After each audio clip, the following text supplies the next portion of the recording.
Bom dia, galerinha do oitavo ano, professora Mariana, e hoje nós vamos dar de ciências, né? Hoje nós vamos dar continuidade aí às nossas aulas e nós vamos para o capítulo 7, não, 6, capítulo 6 do livro 2, tá, gente? Que ele fala sobre o surgimento da vida na Terra. E a gente vai começar falando um pouquinho sobre as 3 hipóteses, tá, do surgimento da vida na Terra. Existe a hipótese do criacionismo, né, que a Terra surgiu há milhares de anos atrás, todos os seres vivos foram criados por uma força divina, né? A hipótese da história de Adão e Eva, de Deus, né?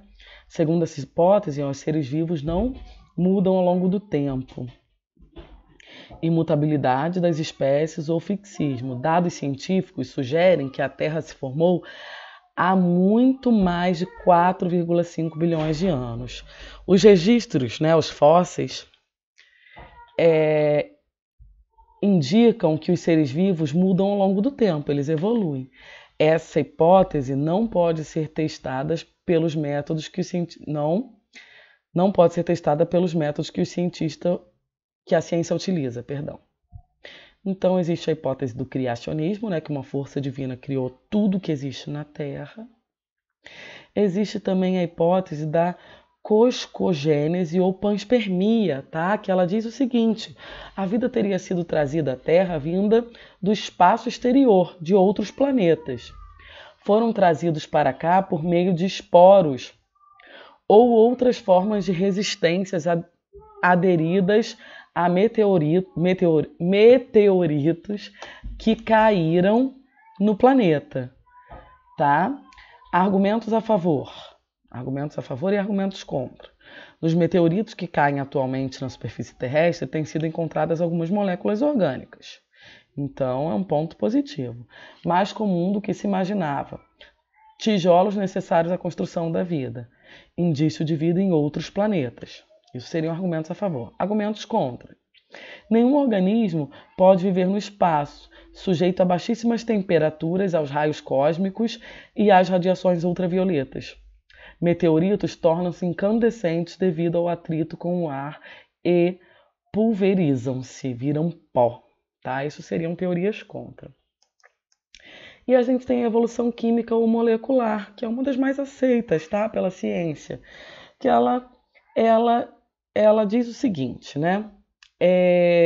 O planeta, ele era vamos comparar um banheiro químico no carnaval, tá? Ou seja, muito quente, fedorento, porque os gases que tinham eram terríveis, não tinha o gás oxigênio, muito calor, um cheiro muito forte, escuro, era mais ou menos o planeta Terra antigamente, antes de existir vida. Aí aqui diz assim: a vida é resultado de uma evolução a partir de compostos inorgânicos que se combinaram, originando moléculas orgânicas simples e depois moléculas orgânicas mais complexas até o surgimento de estruturas com capacidade de se autoduplicar e apresentar atividades metabólicas. Então acredita-se que primeiro a vida foi através de compostos inorgânicos que não tinham vida, aí eles se juntaram, viraram compostos orgânicos. Esses compostos orgânicos simples se juntaram e viraram compostos orgânicos complexos e deram origem tipo às primeiras bactérias, tá? Organismos muito simples. Combinação química casual de substâncias que teriam formado materiais cada vez mais complexos até culminar no evento vida. Então, acredita-se que de estruturas simples foram se aglomerando até virar os seres vivos. É a hipótese mais aceita hoje e reforçada por uma série de evidências fornecidas pela geologia, pela química e pela própria biologia. O planeta, no início, ele era muito quente, ele nem água tinha, nem oxigênio, tá? Era impossível a sobrevivência de seres vivos no planeta. Síntese de moléculas simples na atmosfera, aquisição de propriedades rudimentares existentes nos seres vivos, forma gradual de moléculas mais complexas, novas reações, acúmulo em ambiente de água. Tudo isso aconteceu enquanto estava tendo a evolução química. Como surgiu o primeiro ser vivo? Condições da Terra primitiva: compostos inorgânicos, moléculas mais simples, depois moléculas mais complexas. Acredita-se que foi nessa ordem. Compostos inorgânicos, depois moléculas mais simples, depois moléculas mais complexas. Aí eu tenho aqui Oparin e Haldane, que foram dois cientistas, formulada de forma independente na década de 1920 pelo químico Oparin e pelo biólogo Haldane. Eles fizeram a teoria, tá? Eles fizeram a teoria essa teoria toda da Terra primitiva, que era quente, e chegaram à conclusão do seguinte, olha só. Eles existiram, essa foi a teoria que eles lançaram. Tiveram experimentos para provar, a gente vai ver. Carbono, hidrogênio, oxigênio e nitrogênio. Elementos que fazem parte da composição dos seres vivos. Também existem fora deles, na natureza inanimada. Não existe só carbono, hidrogênio, oxigênio e nitrogênio dentro dos seres vivos. Também existe fora. Seres vivos, proteínas, carboidratos, lipídios, ácidos nucleicos. Tá? Estão nos seres vivos. Ambiente, H2O, CO2, N2. Era o que tinha na atmosfera, tá? Diferença entre a matéria viva e a matéria bruta está no grau de organização desses 4 elementos. Formação de substâncias orgânicas complexas nos seres vivos. Na natureza não viva, eles constituem substâncias inorgânicas predominantes.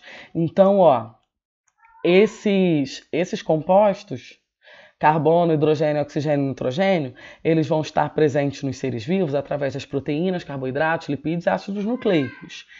E no ambiente eles vão estar na forma de água, de gás carbônico, de gás nitrogênio, tá? Assim que funciona.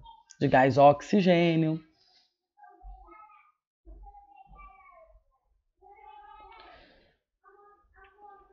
As ideias precursoras de Oparin. A idade da Terra, 4,5 bilhões de anos, né, tendo a crosta se solidificado há cerca de 2,5 bilhões de anos. Essas eram as ideias, né? A atmosfera primitiva só tinha amônia, metano, vapor de água, não tinha água líquida e hidrogênio. Ativo ciclo de chuvas. Começaram as chuvas através de raios, tá? Acreditam-se que aconteceu uma reação química entre os raios e essas moléculas existentes aí essas moléculas que tinham na Terra primitiva, e isso ocasionou as primeiras chuvas. Só que a Terra era muito quente, essa água batia e já evaporava de novo, tá? Acredita-se que foram os raios juntos com existiam muitas erupções vulcânicas naquela época. Então, os raios, juntamente com os gases que saíam das erupções vulcânicas, eles reagiram quimicamente formando a água. Assim que acredita-se, tá? Radiação ultravioletas mais descargas elétricas. Aí aconteceram a formação de aminoácidos nessas águas. Foi aí que começaram a formação dos oceanos, né? Desses aminoácidos, eles foram se juntando e formando os primeiros seres, né? Os coacervados, que eram aglomerados de proteínas. E esses coacervados, eles foram evoluindo, se aglomerando e virando os primeiros seres primitivos. A partir desse momento, os coacervados atingiram um grau de complexidade necessário para o surgimento da vida, numa forma mais simples, tipo uma bactéria. Começaram a ter capacidade de se dividir, tá? Aí começaram a surgir as primeiras vidas na Terra. A hipótese de Oparin, que é essa dos raios, juntamente com os gases vulcânicos, aí surgiu a água, na água surgiram os primeiros aminoácidos, esses aminoácidos se juntaram, viraram os coacervados foram evoluindo e deram origem aos primeiros seres vivos. Aí, isso foi testado mais tarde, foi testado por um cientista chamado Miller. Miller era um bioquímico norte-americano que tentou em 1950 reproduzir em laboratório as condições previstas por Oparin, que era só uma teoria na época, né? Ele construiu um aparelho para isso, tá, gente? Simulando todas essas condições, Esse aparelhinho aqui, ele fez todas as condições, introduziu os gases, tá? Simulados aí da eliminação das atividades vulcânicas, ferveu o líquido, né, que tinha um pouquinho de líquido na Terra primitiva, ele botou descargas elétricas para simular os raios. Quando ele viu o acúmulo de água, viu a formação de primeiros seres, tudo isso nesse experimento. E constatou que realmente seria possível, tá? Esses gases reagindo com a descarga elétrica, formava água. Ele constatou que tudo isso era viável. Que Oparin e Haldane não estavam errados. Através do experimento, daria para ter uma noção aí. Daria para ter uma noção de que eles estavam corretos. Aí, gente, nosso livro, ele vai vir para uma segunda etapa que ele fala sobre biogênese e abiogênese. Estou pulando essas outras partes aqui, porque o nosso livro não fala sobre isso agora, nesse momento. Então, nós vamos aqui, ó. A ideia da geração espontânea, ou também conhecida como abiogênese. Olha só como é que surgiu isso, gente. Aristóteles acreditava que um princípio ativo, ou seja, uma força vital, uma magia, uma mágica, teria capacidade de transformar qualquer coisa num ser vivo, tá? Todos os seres vivos originam-se espontaneamente da matéria bruta. Era assim que eles acreditavam na época. Eles acreditavam que a vida poderia aparecer em qualquer coisa. Até no livro de vocês, deixa eu ver em que página tá, tem uma receita que saíram na época nos livros, né? De como fabricar um rato, tá? Eles achavam que bastava você colocar uma camisa suada, germe de trigo e deixar um canto escuro por 21 dias que espontaneamente iam surgir ratos naquela camisa. Parece uma ideia muito boba pra gente hoje em dia, né? Mas para eles naquela época, eles não tinham essa dimensão que a gente tem hoje, que os animais se procriam, não tinham dimensão de micro-organismos, né? Não tinha microscópio nessa época, nada disso. Animais muito pequenos, eles não tinham noção de que eles se procriavam. Então, para aquela época, sem o auxílio de toda a ciência que a gente tem hoje, não era tão estranho assim eles acharem que poderia surgir vida espontaneamente, como se fosse uma magia de qualquer lugar. Lembrando que o que acontece aí com os 21 dias depois de aparecerem ratos? O rato ele é atraído por esse germe de trigo, vê um lugar propício para ter os filhotes dele, fica por ali, se procria por ali, e 21 dias a ratinha dá luz. E ainda tinha alimento, né? O germe de trigo. Então, não estava acontecendo uma fabricação de ratos. O que estava acontecendo é que a rata viu um lugar bom para ter os filhotes, né? Geração espontânea, a biogênese. Ó, receita para produzir seres vivos. Ó, a receitinha do rato que eu estava falando para vocês. Chegaram a achar que poderiam fabricar ratos. Aí, alguns cientistas começaram a achar que eles estavam errados nessa história da biogênese, que não tinha como surgir seres vivos de qualquer coisa. E começaram os primeiros experimentos para quebrar a biogênese, tá? Então, ó, esse aqui foi o primeiro cara, Francesco Redi. Questionou a teoria da biogênese, o surgimento espontâneo de vermes na carne em decomposição. Ele foi o primeiro a fazer o experimento, ó, o Francesco Redi, que é mais conhecido como Redi. O experimento de Francesco foi assim, ó, gente. A gente sabe que se a gente deixar uma carne destampada, né, conforme ela está entrando em decomposição, aparecem as larvas de mosca. Porque a mosca vai lá e coloca os ovos. Só que eles achavam que isso também era espontâneo, não sabiam que as moscas iam lá e botavam os ovos. Eles não tinham essa dimensão. Então, o que Francesco fez tentando acabar com essa história da biogênese? Ele fez um experimento. Deixou a carne destampada, viu que em alguns dias pousavam algumas moscas, depois de algum tempo apareciam as larvas de mosca. Aí primeiro ele deixou 2 potes destampados, depois deixou 2 potes tampados. Aí ele resolveu fazer o seguinte, deixou um pote aberto e um pote tampado. Um pote aberto e um pote com uma telazinha.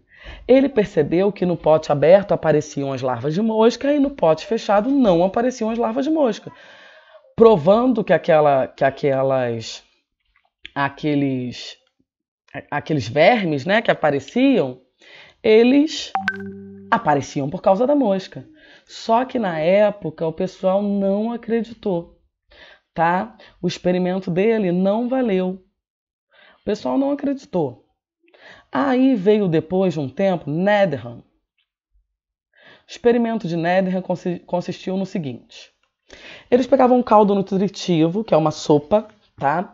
E percebiam que se você deixasse essa sopa ali por um tempo, apareciam micro-organismos nessa sopa, né? A sopa estraga e aparece, fica diferente.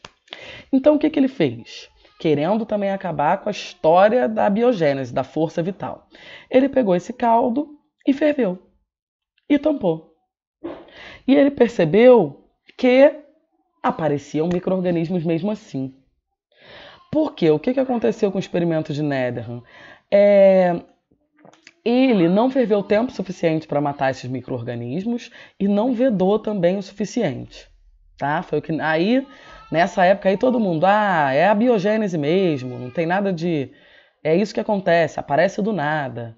Os micro-organismos apareceram do nada. Aí vem o Spallanzani. Spallanzani, ele fez o experimento semelhante ao de Netherham, só que ele ferveu por mais tempo e ele vedou melhor. Então ele percebeu que, no frasco A que ficava aberto, apareciam os micro-organismos. No frasco B que ficava fechado, não apareciam os micro-organismos. Então ele pensou, acabei com a história da biogênese. Provei que isso não existe. Os micro-organismos aparecem porque eles vêm provenientes do ar que entra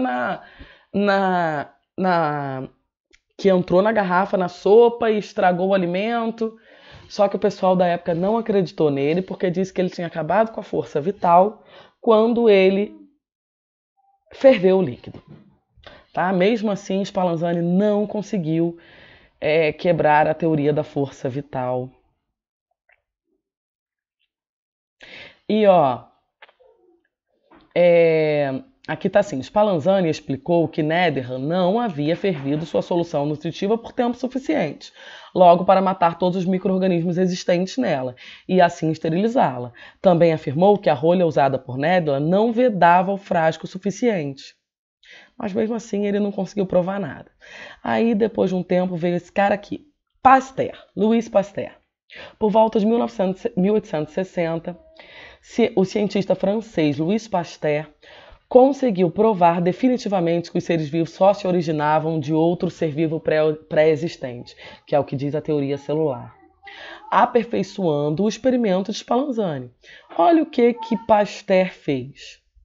Pasteur fez mais ou menos o mesmo experimento, só que ele usou um tubo que é chamado de pescoço de cisne, que é um tubo que evita que o ar entre em contato com o líquido, evita mesmo, o ar não consegue entrar em contato com o líquido. Aí o que ele fez? Ferveu o caldo estava completamente tapado, deixou. O caldo não estragou como um caldo que fica aberto ao ambiente. Alguns dias depois ele foi lá e quebrou o vidro, deixou entrar o ar. Alguns dias depois, quando ele quebrou o vidro e deixou entrar o ar, apareceram os micro-organismos. Aí sim ele conseguiu provar que a biogênese não existia. Porque quando entrou em contato com o ar, que os micro-organismos estavam vindo do ar, mesmo assim, aquele caldo que tinha sido fervido e tal, ele estragou, apareceram os micro-organismos. Então ele provou o seguinte, não quebrou força vital nenhuma quando ferveu o caldo. O que acontecia era que você esteriliza esse caldo, você mata os micro-organismos que estão ali nele, e se não tem contato com o ar, não entram novos micro-organismos.